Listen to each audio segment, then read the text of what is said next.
John Kincade Show on 97.5, The Fanatic, Philadelphia. In Cooney's Corner, he's got more insights on the story that will be burning up the wires next week. Now, let's see what's in Cooney's Corner. Yeah, you know, as far as it goes with Elton Brand and Daryl Morey, as much as people are saying here and there, Morey blew this and they should have gotten rid of him earlier and whatever, they're going to come out of this looking like darlings because they're the ones that are going to be the scorned lovers. Mm-hmm. They're the ones that are going to be getting hurt by the decision of Ben Simmons not coming to camp. And fully expect this. Hands up in the air after the question is asked of, what are you doing to bring Ben Simmons in here? Here's your answer. Hands up in the air. What do you mean, what are we doing? What are we doing? We paid him his money. He's under contract. He should be here.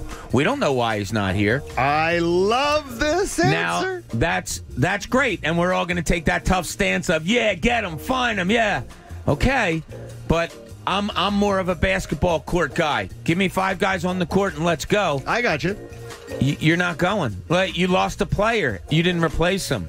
You lost an all-star. You didn't replace him with anything. I understand. Look, I'm all about screw him if he's going to do this for no real reason. But you got to look at the basketball team, too, and this isn't going to help you on the court at all. So do you want to take a bad deal? There's not a good deal to be had. There's not a good deal to be had right now. So to me, I understand your thought process, Bob, and you know the dynamics of an NBA. An NBA locker room, I've always been told, is completely. You can't compare it to a major league clubhouse, and you can't compare it to an NFL team. No, because it's such a tighter group of people that it's different. And that plays to my point also. Good point, John. Is that okay? We're supposed to be 18 guys in here preseason. That's what you carry, whatever, and we're only 17. That's big. It is big. I mean, to the players that are there, it's like, all right, we're missing a guy. We're a guy down. I don't care anything about the semantics of it all. You're a guy down. It doesn't help your basketball team. And Jamie has put it so perfectly over the last few years of the window of Joel Embiid being in his prime condition to be an MVP caliber type player isn't the 10, 12 years like a Tim Duncan was. It's probably a lot, maybe half of that. And you're already about 3-4 years in. Yeah. What can you afford to have a season of, well, that was the Ben Simmons, we didn't know what was going on season and he didn't show up? No, you can't. You can't afford that. You can't. So but you can't take a bad deal. I'm not about taking a bad deal either, but there's no good deal. You got to have somebody on the floor. You got to replace him. Now, to put it all on Tyrese Maxey, fair or not, it's a lot I don't to know. ask, That's right? a lot to ask, but you still need some addition for Ben Simmons. So basketball-wise, it's a soap opera. Basketball-wise, it's going to hurt. It's going to hurt. You're going to have to find something that you're not going to get a 2 or a 3 back. I mean, best case scenario would be like if you pulled a Colin Sexton out of your butt. But even then, he's just kind of with Tobias. I would think that would be uncomfortable. Probably. He's, like 6 foot. Exactly. But like a Malik Beasley. That got weird. Like. Oh, no. Malik Beasley, though, and then you'd have to take on money. Though I find him an intriguing piece. Like, CJ McCollum looks like an absolute, grand slam. That would be a grand slam. That would be a grand slam. Compared to what else is being talked about out there. Yes. It's not pretty. There's no wins. CJ's a win. Yeah, and it's why ultimately we say Ben Simmons is going to be the winner in this. As much as it doesn't... look, he could cost the Sixers a year in a year that you can't afford it because of what we said about Joel Embiid. And he could go play 10 more years, 8 of them being with the team that he wants to be with. If he ends up in Cleveland, Ben Simmons is pissed off. Oh, yeah. I don't care what anybody says. And they're like, well, no, there's other clutch guys in Cleveland. Yeah, have fun. Darius Garland. He ain't happy. If he ends up in Cleveland, it's the worst nightmare for him. That's great. I'm cheering for that at this point. I am absolutely. I would love to see Minnesota's very cold, too. I'm cheering for that, too. Oh, that'd be fun. So, Jamie, and I think Pat brought this up about, or I know Pat did, come in, save face, and just go about. Is it past that? Yeah. I do not believe. I believe he's. Pat, are you with me? I believe that's what's going to happen. But how can he save face is my question. I don't believe he can because I think he's mentally weak.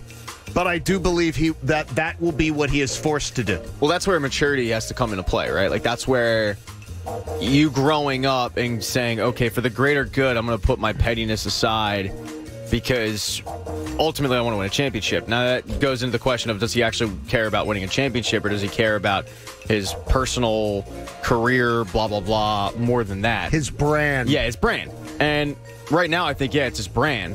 I think eventually someone needs to get through to him, and that's going to be way easier said than done, that it's about a team and a goal and winning a championship, and that actually helps your brand. I don't think he's there yet, but I think he possibly could be convinced. But, I mean, that's pretty foolish for me to say because nothing historically has shown me that he's willing to change. Yeah, I don't think he's changing. But I do believe he's going to come in tail between his legs. Wow. I'd love to see it. It's going to be a fun soap opera. Well, I mean, it's going to be great to watch. But it's also going to be aggravating as hell once you get on the floor and you realize you didn't replace a piece. It's going to suck. You think it's like everything is trending towards this upcoming season being a dumpster fire. Yes, everything. See, I don't believe that. Unless Maxi's legit. I don't believe that. And I think Maxi is legit to a certain extent, but I just don't think his skill level is there yet. How about this? If you hover around 4 or 5 seed, which is where I believe they would be without Ben Simmons, you hover around a 4 or 5 seed, and then you deal a Ben Simmons when someone has a major injury, when it gets closer to the trade deadline, and then you pick up some pieces that energize you and you're playing good ball heading into the playoffs. I'm fine with it. I'm fine with it. And I believe it could work out. I'm hesitant. I know. We're all hesitant. This to me is shaping up like when they got Al Horford that offseason and you kind of convinced yourself, oh, this could work. Oh, I didn't. And I know you didn't, but a lot of us here did. I couldn't believe it. Because we were like, well, we don't have a choice, right? We gotta hope it works, and it was a disaster. Bully ball. Still waiting on it. Just knowing him the little bit that I do, having covered him, seeing him walk in with, as you said, John, tail between his legs. I don't think so. I know. I lean towards that too. I don't know if I could see him doing that. There's too much false pride and bravado with him. Oh, there is. Yeah. That I don't think he's a tail between the legs guy.